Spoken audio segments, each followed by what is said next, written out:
Essa é a pequena cidade de Bakhmut. Nessa pequena cidade, a Rússia conseguiu perder mais de 100 mil soldados tentando tomar o controle na maior e mais devastadora batalha de toda a guerra na Ucrânia. Por muito tempo, ela foi uma pedra no sapato de Putin, e por esse motivo, ela foi a cidade que mais sofreu com destruição e combates do que qualquer outro lugar na Ucrânia, após a invasão russa em 2022. Por algum motivo, Putin queria tomar o controle dessa pequena cidade e investiu quase tudo o que tinha para conseguir isso. Durante 5 meses, os exércitos russos e ucranianos se encontraram presos em uma batalha cruel, onde os soldados ficaram presos em um combate brutal que lembravam os horrores combinados do pior da Primeira Guerra Mundial, Iraque e as guerras do Afeganistão ao mesmo tempo. Com guerra de trincheiras, bombardeios de artilharia intermináveis, uma zona proibida cheia de minas terrestres e combates aterrorizantes de casa em casa, onde você nunca sabe se um inimigo estará na próxima esquina, sem mencionar a adição de novas tecnologias modernas, como drones e foguetes de precisão, que podem atacar em qualquer lugar, a qualquer momento, com pouco ou nenhum aviso. É o tipo de batalha que não apenas desgasta um soldado fisicamente, mas também mentalmente.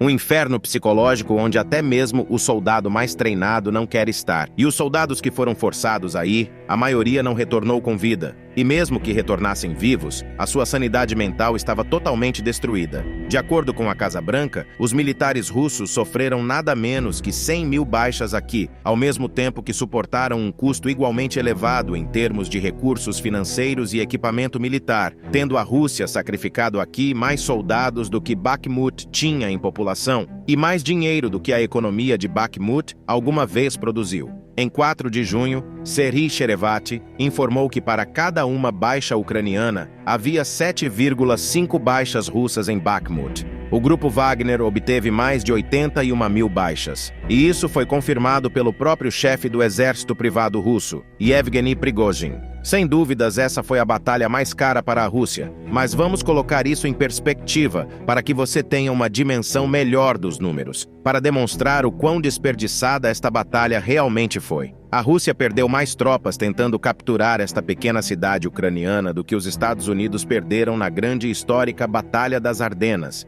uma das batalhas mais custosas e caras para os Estados Unidos na Segunda Guerra Mundial, que resultou em mais de 19 mil soldados norte-americanos eliminados e mais de 80 mil feridos. Mas por qual motivo Putin investiu tanto poderio militar, tantos soldados e tanto dinheiro por essa pequena cidade? E como se desenrolou a batalha mais sangrenta da invasão russa à Ucrânia?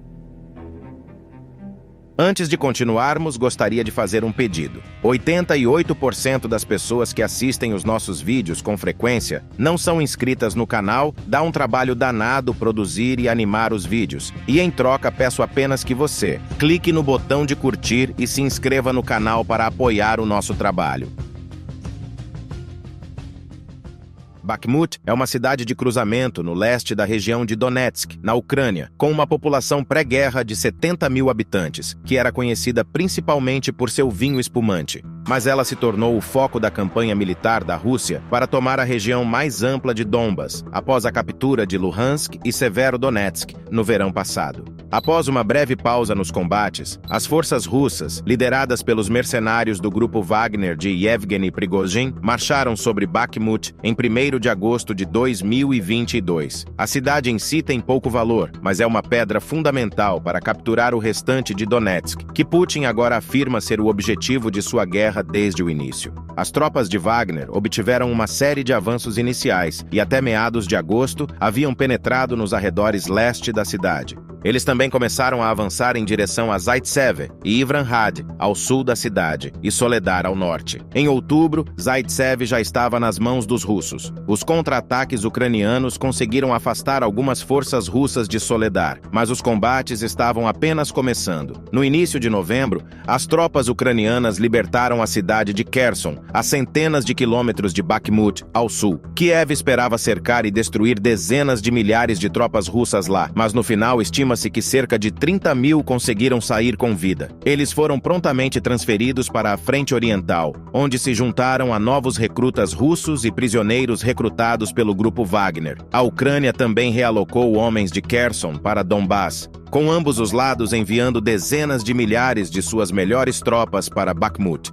O resultado foi desastroso. À medida que o clima chuvoso de outono transformava o solo em lama, os combates rapidamente se transformaram em uma guerra de trincheiras remanescentes da Primeira Guerra Mundial. Vídeos e fotos tirados nesses meses sombrios mostravam árvores destruídas por bombardeios e tropas atravessando lama espessa. Os soldados descreviam Bakhmut como um moedor de carne. E em dezembro, surgiram relatos de que a Rússia estava lançando tropas contra trincheiras ucranianas em ataques de ondas humanas. Esse relato explica o número de baixas absurdamente maior do lado russo. A Ucrânia afirmou que os mercenários da Wagner eram obrigados a avançar sobre os camaradas caídos em tentativas de avançar a linha de frente. Mas tudo isso mudou em janeiro, quando um avanço repentino nas alas norte e sul viram a Rússia fazer avanços rápidos. No meio do mês, as forças do grupo Wagner haviam tomado Soledar ao norte e estavam ameaçando a rodovia Estrada 40, que fornecia tropas ucranianas no norte de Bakhmut. Enquanto isso, outra ruptura estava ocorrendo no sul, e em 20 de janeiro, o grupo Wagner havia capturado a vila de Klishchivka. Isso preparou o terreno para um avanço rápido em direção à Estrada 504, que em breve se tornaria conhecida como a Rodovia da Vida. Enquanto a ofensiva de inverno da Rússia assolava toda a extensão da linha de frente, as forças apertaram seu cerco em Bakhmut ao longo de fevereiro. No final do mês, a Rússia havia cortado a Estrada 40 e estava ameaçando a própria Rodovia da Vida. Nesse momento, os defensores de Bakhmut estavam prestes a serem cercados e destruídos.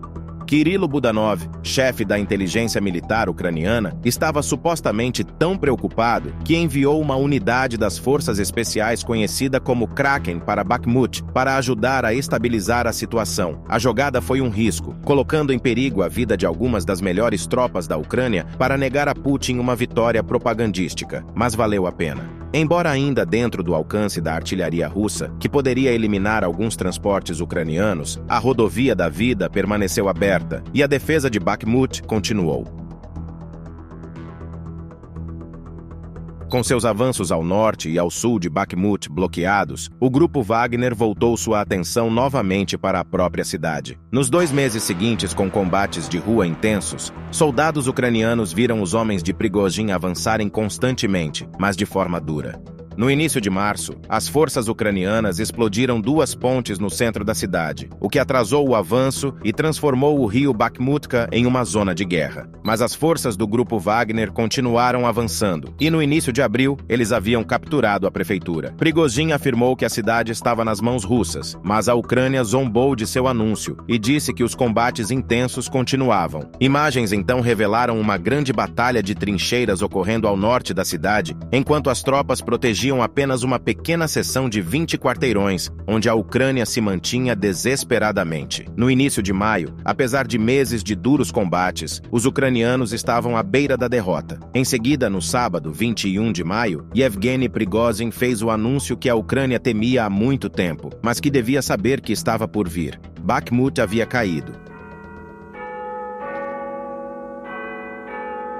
Imagens postadas no Telegram mostraram combatentes acenando bandeiras russas, escalando prédios destruídos e disparando tiros de vitória para o ar. O anúncio foi logo ecoado pelo próprio Putin, que disse que os veteranos da batalha seriam condecorados com medalhas por bravura. Zelensky negou a afirmação enquanto estava na reunião do G7 no Japão. Embora tenha admitido que a cidade havia sido destruída, com danos equivalentes a uma bomba nuclear, Kiev ainda insiste que a batalha por Bakhmut não acabou, mas observadores ocidentais afirmam que a Ucrânia não tem mais uma posição na cidade. Em apenas 5 meses de combates desde o início do ano, estima-se que a Rússia tenha acumulado mais de 100.000 baixas em Bakhmut, com pelo menos 20.000 baixas apenas do grupo Wagner entre os números. As baixas do exército ucraniano foram bem menores, mas também são estimadas em dezenas de milhares.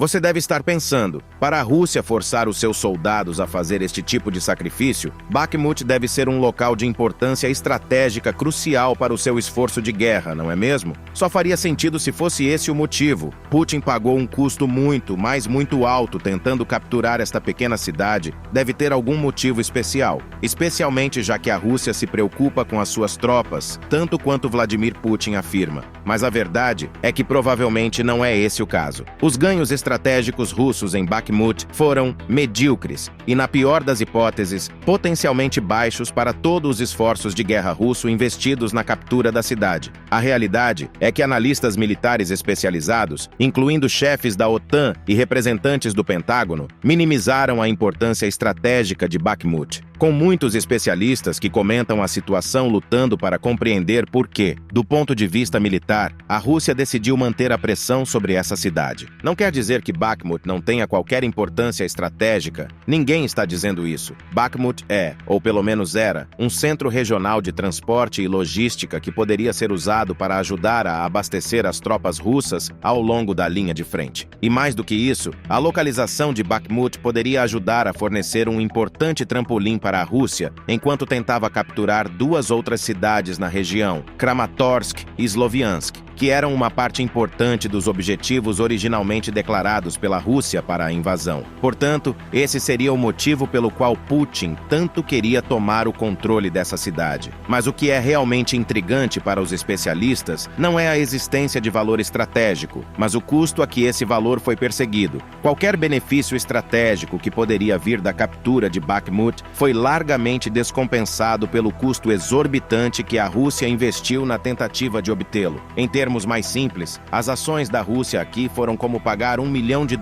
para construir a garagem mais bonita e extravagante do mundo, cujo único objetivo era proteger um carro de R$15 mil de um potencial roubo ou do mau tempo, e então bater no peito em vitória como se você tivesse feito uma grande coisa, quando na realidade você poderia ter comprado mais de 30 desses carros pelo mesmo preço sem ter que se dar ao trabalho de construir uma garagem, apenas contratando um seguro para o carro contra roubo e danos por muito menos. Mas quando você controla a mídia e os livros de história, a percepção dos custos não importam. Essa informação pode simplesmente ser varrida para debaixo do tapete. Isto pode parecer exagerado ou tolo, mas, na realidade, é quase exatamente o que os políticos russos têm feito sempre que obtêm uma pequena vitória na Ucrânia, com um custo enorme para a sua própria nação, batendo no peito como se tivessem conseguido uma grande vitória sobre o Oeste. O governo russo poderia ter obtido mais benefícios reais para a Rússia simplesmente não fazendo nada, ou pelo menos reduzindo as suas perdas recuando quando o custo se tornou maior do que o benefício potencial. Com 100 mil homens em idade de combate e os recursos financeiros destinados à campanha militar em Bakhmut, essa foi a vitória mais cara da Rússia na Ucrânia. Uma vitória que, se você olhar mais de perto, pode ser interpretada como uma grande derrota.